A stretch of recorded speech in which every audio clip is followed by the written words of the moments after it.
우리가 오늘 읽은 본문은 포도원 소작농의 비유입니다. 예수님께서 이 비유를 말씀하셨던 직접적인 대상은 대제사장들과 바리새인들, 즉 종교 지도자들이었는데요. 이들은 백성의 장로들, 서기관들을 다 포함한 사람들입니다.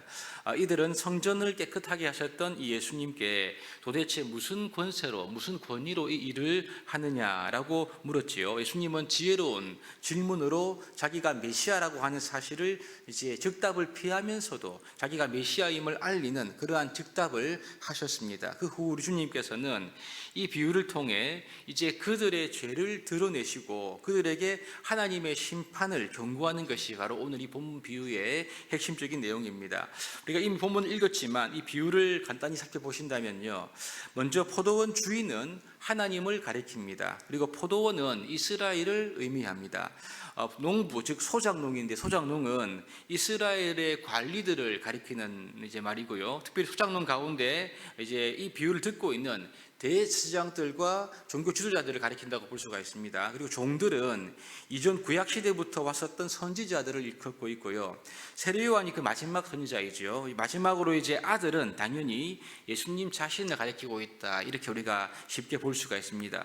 그러므로 이 비유의 이야기에 따르면 예수님은 하나님의 아들, 즉 메시아로서 지금 이스라엘에 해당하는 예루살렘에 들어온 것입니다. 그리고 소작농에 해당하는 대제사장들과 서기관들에게 이제 서기관들은 하나님의 아들이지요. 아들이 왔지만 그 아들을 받아들이지를 않습니다. 도리어 죽이려 들고 죽이지요. 지금 이 모든 사실을 예수님께서 비유에 빗대어서 자기와 그들의 사이의 이야기를 하고 있는 겁니다. 사실 포도원 주인에 해당하는 하나님께서 그의 아들 예수 그리스도를 소작농에게 보내신 이유가 무엇입니까? 이 비유에 따르면 그들이 내 아들은 존대하리라 이렇게 믿었기 때문인 거죠. 그리고 소작농들이 잘못된 길을 돌이키고 회개할 것을 하나님 아버지께서 기대했기 때문에 그 아들을 보내었습니다. 그러나 이제 이들은 하나님의 아들 메시아를 결국 거부했죠. 그리고 십자가에 못 박는 결정적인 일을 바로 이들이 하게 되었습니다.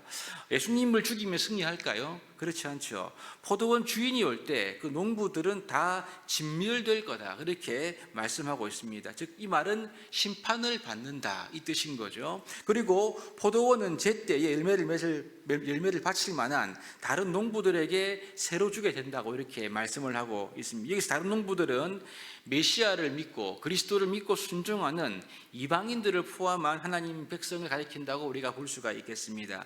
그러므로 이 비유의 말씀은 예수님을 거부했던 사람들에 대한 분명한 심판을 지금 알려주고 있는, 선포하는 그러한 말씀이면서 동시에 사람들이 거부했던, 이 종교 지도자들과 대제사장들이 거부했던 이 예수님이 하나님의 참된 아들이다, 하나님의 아들이다, 메시아다, 이 사실을 구약에 있는 말씀으로 다시 한번 더 확실하게 사람들에게 증거하고 있는 본문이 오늘 본문인데요.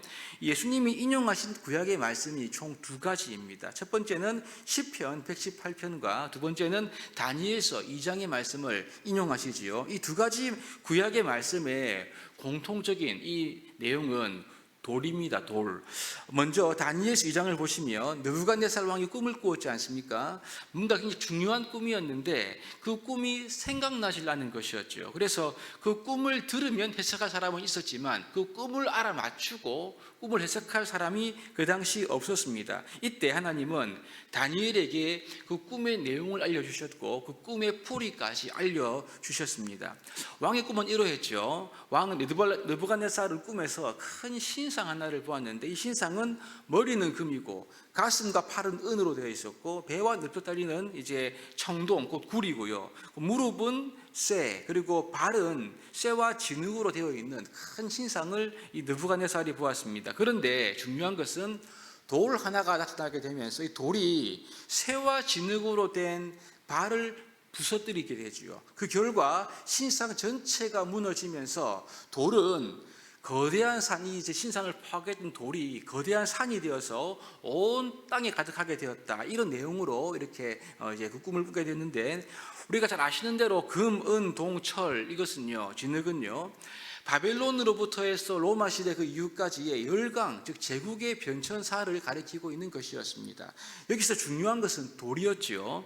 이 돌은 신상을 부서뜨리고 온 세상을 다스리는 새로운 나라, 곧 하나님의 나라를 의미하는 것이었습니다. 당시 유대인들은 이 돌을 가리켜서 메시아라고 그렇게 생각했죠. 그러므로 예수님이 44절에서 다니엘서에 기록된 이 돌 이야기를 하시는 이유는 그 메시아가 하나님의 아들이 바로 자신임을 그들에게 알려주고 있는 그러한 내용인 것입니다.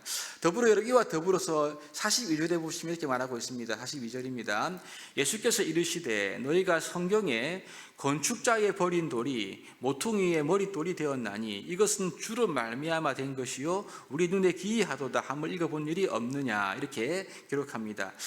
여러분, 건물 어느 곳에서도 맞지 않아 가지고 버린 돌이죠. 근데 이 버린 돌이 가장 명예로운 자리에 딱 들어맞는다, 이 말인 것입니다. 바로 이 돌은 자신에게 부딪히는 무엇이든지 부서뜨리는 돌이라고 다니엘서와 연관해서 이렇게 말씀을 하고 계십니다. 그럼 여러분, 예수님께서 이 돌 이야기를 하시는 것과 그분이 하나님의 아들 된다, 이 이야기가 무슨 관계가 있을까요? 영어로 아들이 son, son인데요. son. 여기서 t와 e를 붙이면 stone, 돌이 됩니다. 여러분, 이러한 언어 유희는 사실 히브리어에서 더 분명한데요. 아들이라는 히브리어 단어가 벤. 그런데 여기다가 이제 에벤이 되면요, 한 글자가 더 있어요. 에벤이 되면 이것은 뜻이 돌입니다, 돌. 그래서 예수님은 이 비유를 통해서 자신이 포도원 주인의 아들이다, 그러면서 하나님 나라를 열게 할 그 돌이, 메시아가 바로 나 자신임을 사람들에게 알려주고 있는 것입니다. 구약의 말씀을 인용한 거죠. 여러분, 아마도 당시의 유대인들이라면, 사실 이 마태복음은 유대인들을 대상으로 쓴 것이 아닙니까? 이 구약 성경의 말씀을 인용해서 하셨던 이 말씀을 들을 때 이 돌이 예수님이라는 것을 누구나 알 수 있었을 것입니다. 이것은 이 비유를 직접 들었던 대제사장들과 서기관, 바리새인들 마찬가지죠. 그들은 이 말씀의 의미를 분명히 알아챘을 겁니다. 그리고 이것이 자기들을 가리키는 말씀인 줄도 이들은 알았다라고 그렇게 기록하고 있죠. 45절에 보시면 대제사장들과 바리새인들이 예수의 비유를 듣고 자기들을 가리켜 말씀하심인 줄 알았다라고 합니다. 그 다음 보시면 잡고자 하나 무리를 무서워하니 이는 그들이 예수를 선지자로 알미었더라, 이렇게 본문에 기록하고 있죠. 지금 대제사장들과 바리새인들은 예수님의 비유가 자기들을 가리키는 것임을 이미 알고 있었습니다. 그리고 예수님이 스스로 하나님의 아들 메시아라는 것을 말씀하는 것도 이들이 이미 이해하고 있었습니다. 하지만 여러분, 중요한 것은 이들이 예수님이 하나님의 아들임을 들었고 알았지만 예수님을 받아들이지는 않았습니다. 그러니까 오늘 말씀 묵상하면서 우리가 아는 것과 믿는 것, 아는 것과 받아들이는 것은 매우 다르다. 우리가 하나님의 말씀을 알고 순종하는 것과 그렇지 않는 것은 매우 큰 차이가 있다는 것을 우리가 분명히 알 수가 있죠. 예수님이 상당히 직접적인 비유로 말씀을 하실 정도면 이들이 듣고 알고 깨달았다면 돌이키는 것이 마땅하지 않습니까? 하지만 이들은 하나님을 경외하고 사랑했던 것이 아닙니다. 오히려 자신의 명예와 자신의 입지와 세상적인 영광을 더 구하고 추구했던 거죠. 거기에는 예수님을 믿을 만한 마음의 공간이 없었던 것입니다. 그러니 예수님이 메시아임을 분명히 듣고 알았음에도 불구하고 끝까지 진리를 인정하지 않고 하나님의 아들을 거부했던 거죠. 결국은 하나님의 아들 예수 그리스도를 십자가에 못 박도록 내어주고 그 나라를 반대하는 자들로 서게 되는 겁니다. 사랑하는 여러분, 이 새벽에 우리 역시 이렇게 완악한 마음이 우리 안에 있지 않는지를 돌아볼 필요가 있습니다. 난 혹시 내가 주님보다 세상을 더 사랑하진 않는지, 그럼 그 마음속엔 여러분 어떻겠습니까? 주님께서 거할 공간이 없어지게 되는 거죠. 반대로 우리의 마음 가운데 하나님을 더욱 사랑하고 하나님의 그 사랑하는 마음으로 우리의 마음이 충만해지면 거기에는 하나님께서만 채우시고 일하실 수 있는 공간이 우리 마음속에 생긴다는 것을 이 시간 기억하면 좋겠습니다.